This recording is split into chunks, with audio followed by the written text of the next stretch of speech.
ठंड का मौसम था। मैं सुबह सुबह लगभग 9 बजे अपने कॉलेज के लिए जा ही रहा था कि रास्ते में मुझे एक बुजुर्ग मिल गए जो बैठे हुए थे पेड़ के नीचे और ठंड से बहुत ही ज्यादा कपकपा रहे थे।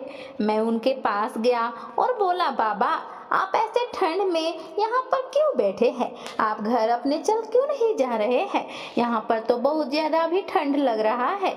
तो बाबा बोलते हैं, बेटा, कौन सा घर जाओ? जो अपना घर था वे घर तो मेरे बेटे बहू ने मुझसे छीन लिया, मुझे घर से बेदखल कर दिया, इसलिए तो मैं यहाँ पर बैठा हुआ हूँ।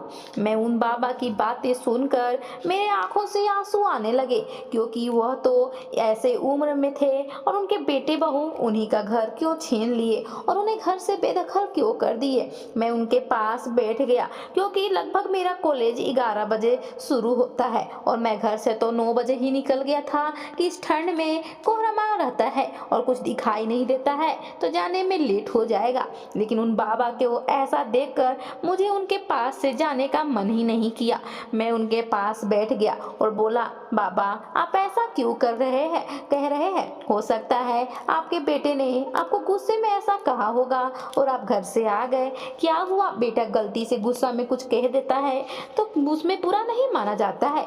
उस पर बाबा बोलते हैं, बेटा, तुम अभी पढ़ रहे हो, तुम्हारी शादी ब्याह होगी, उसके बाद तुम्हारी पत्नी बाल बच्चे होंगे। तुम ऐसा बर्ताव अपने माता पिता के साथ कभी नहीं करना।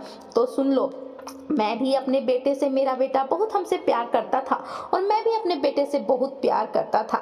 लेकिन मैं उसका शादी एक बहुत ही अच्छी लड़की से धूमधाम से उसकी शादी किया। मेरे पास पैसों की कमी नहीं थी और मेरे बेटे की माँ को गुजरे हुए लगभग 5 वर्ष हो गए थे। उसकी शादी के 2-3 साल पहले ही वह गुजर चुकी थी। मैं शादी करके निफिकिर होना चाहता था कि मुझे भी कुछ हो जाएगा तो मेरा बेटा तो अनाथ हो जाएगा, और इसलिए मैं उसकी शादी करवा दिया। शादी करके जब मेरी बहू घर में आई तो उसका रवैया तो कुछ दिनों तक अच्छा रहा, लगभग 2-3 महीनों तक अच्छा से मेरा ख्याल रखी। लेकिन जैसे जैसे उस घर में वह पुरानी होती गई, मेरे साथ उसका व्यवहार बदलते गया। और तो और बहू के साथ साथ बेटे के भी व्यवहार में बदलाव आने लगा। बेटा भी अपनी पत्नी के रूप रंग में ढलने लगा था। वह उसी की हाँ में हाँ मिलाता था।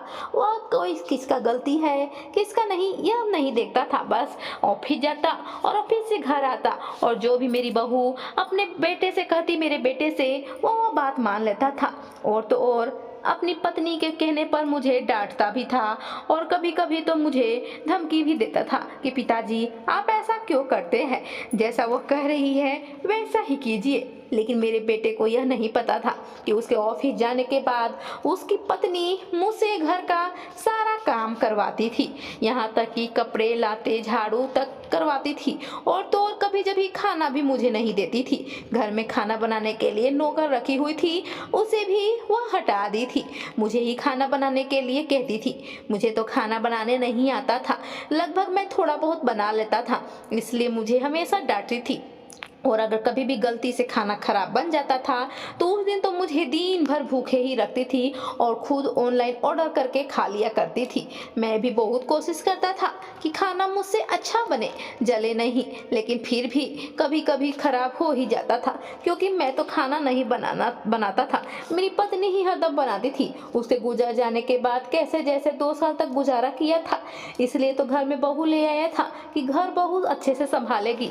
लेकिन यह क्या, बहू के आने के बाद तो मुझे और भी ज्यादा टेंशन हो गया था। वह हर काम मुझसे ही करवाती थी, जैसे मैं घर का नौकर हूँ। मेरी उम्र का भी लिहाज नहीं करती थी कि मेरी उम्र लगभग इतनी अब हो चुकी है, कैसे मैं कर पाऊंगा।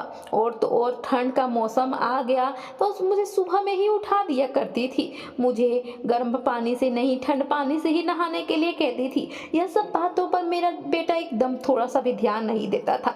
शादी हो गया तो बस अपनी पत्नी पर ही ध्यान देने लगा था, अपने पिता को तो एकदम भूल ही गया था। अरे किसी भी बेटे को शादी ब्याह होने के बाद भी अपने माता पिता पर ध्यान देना चाहिए कि मेरे पीठ पीछे क्या हो रहा है। सचमुच मेरे पिताजी में ही गलती है कि मेरी पत्नी में भी गलती है। यह सब बातों पर वह बिल्कुल भी ध्यान नहीं दिया। इसी प्रकार से वक्त गुजर रहा था। मैं भी मजबूरी में वहां पर रह रहा था। सोच रहा था कि कोई बात नहीं है, कम से कम रहने के लिए छत तो है और मैं अपने बेटे को अपने आँख के सामने तो देख रहा हूँ। क्या हुआ, मेरी बहू ऐसी निकल गई तो?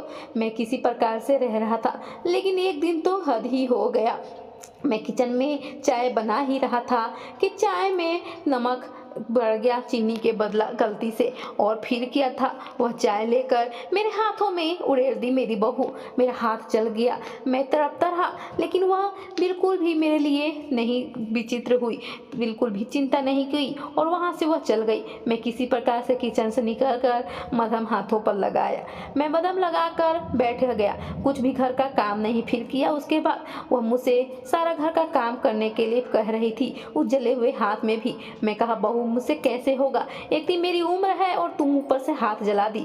बस इतना ही बोला था कि कहीं क्या कह रहे हैं, मैं हाथ जला दी?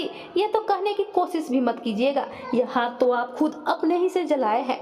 तो फिर क्या था, जब मेरा बेटा आया तो मेरी बहू अपने बेटे से कह दी कि देख लीजिए, पिताजी अपना ब्लेम मुझ पर डाल रहे हैं, अपना हाथ खुद से जलाकर मुझे ही कह रहे हैं। मेरा बेटा बहू की बातों में आ गया और बहू जो जो कहते गई वे मान गया। बहू कह दी कि बुढ़ापे में वे अपना हाथ हिला लिए और खुद का चाय खुद में ही गिरा लिए। बेटा मुझे ही और सुनाने लगा कि पिताजी, आप मेरी पत्नी से ऐसे कैसे बात कर सकते हैं, आप कैसे कह सकते हैं कि ये इसी की गलती है, अपना गलती आप छुपा क्यों रहे हैं? और ऐसे भी मैं आपको कुछ नहीं बोलता हूँ तो इसका मतलब यह नहीं है कि आप इसको एक नौकरानी की तरह बिहेव कीजिए। आपकी घर की बहू है, इसे मान सम्मान दीजिए, कितना आपका ख्याल रखती है। बहुत सारी बातें कहकर बेटा चला गया। मैं भी अपने कमरे में जाकर रोने लगा। मुझे आंखों में आंसू आते जा रहे थे। मैं रोकने की कोशिश कर रहा था लेकिन नहीं रुक रहा था। मुझे तो विश्वास ही नहीं हो रहा था कि कल तक जो बेटा मुझे प्यार करता था, मेरी हर बात सुनता था, मेरी बातों पर विश्वास करता था, वह मेरी आज बात एक बूंद भी नहीं सुनता है और तो और उल्टा मुझे ही कह रहा है कि मैं उसकी पत्नी को नौकरानी बनाकर रखा हूँ। वह तो मुझे ही नौकरानी बनाकर रखी हुई है।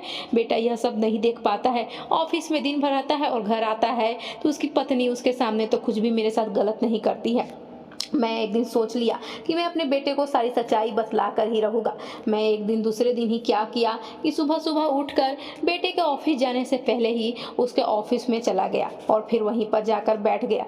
बेटा जब ऑफिस आया तो मुझे वहाँ पर देखकर हैरान हो गया। मैं फिर बोला, बेटा घर पर तो मैं तुम्हें कुछ भी सच्चाई नहीं बताना पाया, तुम्हारी पत्नी मेरे साथ ऐसा ऐसा बर्ताव करती है, मेरे साथ ऐसा रहती है, खाना भी नहीं देती है और कल भी मुझसे नहीं, तुम्हारी पत्नी ही मुझ पर चाय गिरा दी थी। असल में चाय बनाने के लिए कही थी, चीनी के बदला नमक डल गया था, इसलिए वो मेरे ऊपर ही चाय पूरा उड़ेलती थी। मेरा हाथ जल गया था। तुम तो उसकी बात सुन रहे हो, मेरी तो बात एक बूंद भी थोड़ा सा भी नहीं सुने।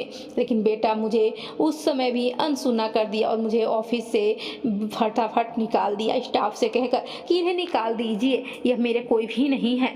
और फिर क्या था, जब घर आया तो इतना तमतमाया हुआ आया और मुझे कहा, पिताजी आप घर से बाहर निकल जाइए, मैं अब आपकी शक्ल भी नहीं देखना चाह रहा हूँ। मुझे तो विश्वास ही नहीं हो रहा है कि आप मेरे ऑफिस तक आ जाइएगा अपनी बहू की शिकायत करने के लिए। घर क्या कम पड़ गया था कि ऑफिस आ गए, ऑफिस में भी मेरा पूरा इंसल्ट कर दिए, पूरे स्टाफ के सामने मेरा क्या इज्जत रह गया है। और तो और आपको 2 वक्त की खाने के लिए ही तो चाहिए और बुढ़ापा में क्या चाहिए, फिर भी आप अपनी बहू को शिकायत पे शिकायत करते रह रहे हैं मुझसे। इसलिए मैं क्या करता, मुझे मजबूरन में घर से बाहर आना ही पड़ा क्योंकि मेरा बेटा खुद मुझ पर विश्वास नहीं कर पा रहा है। वैसे भी मैं उस घर में एक जेल की तरह ही तो रह रहा था, मुझे कैदी ही तो महसूस हो रहा था और तो और दिन भर कुत्तों की तरह खटता था बुढ़ापे में भी, और खाने के लिए भी नहीं मिलता था और कोई भी प्यार करने वाला या प्यार से एक बूंद बात करने वाला भी मेरे आसपास नहीं था। मैं घर में दिन भर इधर उधर काम करता और जब बेटा आता तो वो अपनी पत्नी के साथ बातें करते करते अपने रूम में चला जाता, मुझसे तो हालचाल भी कभी नहीं पूछता। ठीक ही तो निकाल दिया। वैसे भी मैं यहाँ पर खुश हूँ, क्या होगा, ठंड है तो ठंड में 2 से 4 दिन रहूँगा, मर जाऊँगा और क्या होगा। मेरे बेटे बहुत तो खुशी से शांति से वहाँ रह रहे होंगे और मैं भी अब यहाँ ठीक हूँ। कम से कम हमें दिन भर काम तो नहीं करना पड़ रहा है, ना किसी की सुनना पड़ रहा है। हाँ, लेकिन यह शरीर भी क्या करे, बूढ़ा हो गया है, कुछ हमसे हो भी तो नहीं पा रहा है, कुछ खाने के लिए भी नहीं है। मैं 2 दिनों से यहाँ पर बैठा हुआ हूँ, लेकिन कुछ भी नहीं खाया हूँ, भूख से मर रहा हूँ। मुझे बहुत ज़ोरों से भूख लगी हुई है। बेटा, तुम्हारे पास अगर कुछ लंच है तो दे दो। मैं भी क्या करता, मैं कॉलेज जा ही रहा था तो मेरे पास लंच जो था वह उन बूढ़े बाबा को खिला दिया। वह फटाफट खा लिए, ऐसा खा रहे थे जैसा कि उसे कोई छीन लेगा। मैं कहा, बाबा अस्थिरे अस्थिरे धीरे धीरे खाइए आप। उन्हें खिलाकर पानी पिलाया। फिर मैं उनको वहाँ से कहा कि चलिए आप मेरे साथ मेरे घर चलिए। मैं अब कॉलेज जाना कैंसिल कर दिया। मैं सीधे उन बाबा को लेकर अपने घर पर आ गया। मेरी माँ उन बाबा को देखकर बहुत चकित हुई कि तुम किसी को कैसे उठा कर ला सकते हो, लेकिन उनका पहनावा वेशभूषा देखकर कहीं तो बहुत अच्छे घर के लग रहे हैं। फिर यह रोड पर क्या कर रहे हैं। मैं भी माँ को उनकी सारी कहानी सुना दिया। माँ को बहुत ही दया आ गया। माँ उनको एक कमरा दे दी। मेरा घर बहुत बड़ा है और मैं किराए के रूप में, मेरे घर में रूम बहुत सारे पड़े हुए थे। मैं किराया भी मेरी माँ देती है। उनको भी एक रूम ऐसे ही माँ दे दी। वो बाबा बोले, मैं तो तुम्हें किराया नहीं दे पाऊंगा। तो मैं बोला, बाबा आप मेरे दादा के जैसे हैं, मैं आपको दादा कहकर बुलाऊंगा। वैसे भी मेरे दादा दादी तो है नहीं, मुझे दादा का तो प्यार मिला ही नहीं है, इसलिए आपसे आप मुझे पोता और आप मेरे दादा, और आप यहाँ पर इत्मीनान से रह सकते हैं।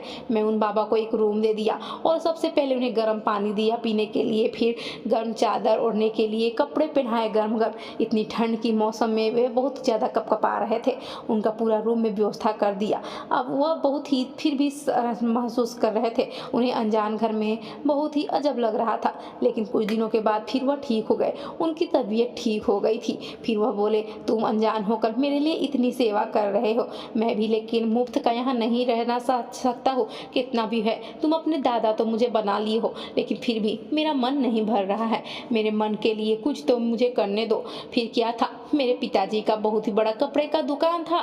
वहाँ पर मैं कहा, ठीक है तो आप वहाँ पर जॉब कर लीजिए। पिताजी कैलकुलेट करने में थोड़ा मुश्किल हो जाता है, अकेले पढ़ते हैं, जब ग्राहक आता है तो आप उसी का जॉब आपको वहाँ मिल जाएगा। वे बाबा बहुत पढ़े लिखे थे, कैलकुलेट करने में तो मास्टरमाइंड थे, वे फटाफट कर देते थे। इसलिए मेरे पिताजी के दुकान पर ही वे बैठने लगे। अब उनको बुरा एक थोड़ा सा भी नहीं लगता था। उनको देखकर तो मेरे पिताजी को सब कहते थे कि तुम्हारे पिताजी है। पिताजी भी कहते थे, हाँ ये मेरे बाबा है, मेरे पिता है। और फिर क्या था, उन बूढ़े बाबा को भी बहुत अच्छा लगता था। उन्हें एक परिवार मिल गया था। लेकिन ऐसे नालायक बेटे बहू से मेरी बस एक ही विनती है कि अपने माँ बाप को कभी भी बेसहारा अकेला इस बुढ़ापे में तो करो ही नहीं, क्योंकि जो माँ बाप तुमको बचपन से लेकर पाल पोस कर बड़ा किए, इतना सारा प्यार किए, तुम्हारी बिना बोले ही तुम्हारी हर ख्वाहिशों को पूरा किए, तुम उन्हें बुढ़ापे में कैसे तुम उन्हें जलील कर सकते हो और तो और घर से बाहर भी निकाल सकते हो किसी पराई लड़की के लिए। अरे कम से कम एक बार तो उनकी सचमुच बात सुनकर और उनकी तरफ से कोशिश करो उनको देखने के लिए, शायद हो सकता है वे सच कह रहे हो। हर माँ बाप तो झूठ नहीं बोलते हैं और कोई भी माँ बाप हमें नहीं लगता है कि झूठ बोलते होंगे। उन बूढ़े बाबा की तरह ही बहुतों को बेसहारा हो जाते हैं, बहुत लोग तो वृद्धा आश्रम चल जाते हैं और कईयों की जिंदगी ऐसे ही नष्ट हो जाती है। तो दोस्तों, ये स्टोरी कैसी लगी? अगर सचमुच दिल को भा गई हो तो प्लीज़ ज़्यादा से ज़्यादा शेयर कीजिए, इस स्टोरी से लोगों को सीख मिले। और मेरे चैनल पर नए हैं तो प्लीज़ सब्सक्राइब करना ना भूलिए। तो मिलते हैं अगली स्टोरी के साथ, तब तक के लिए धन्यवाद।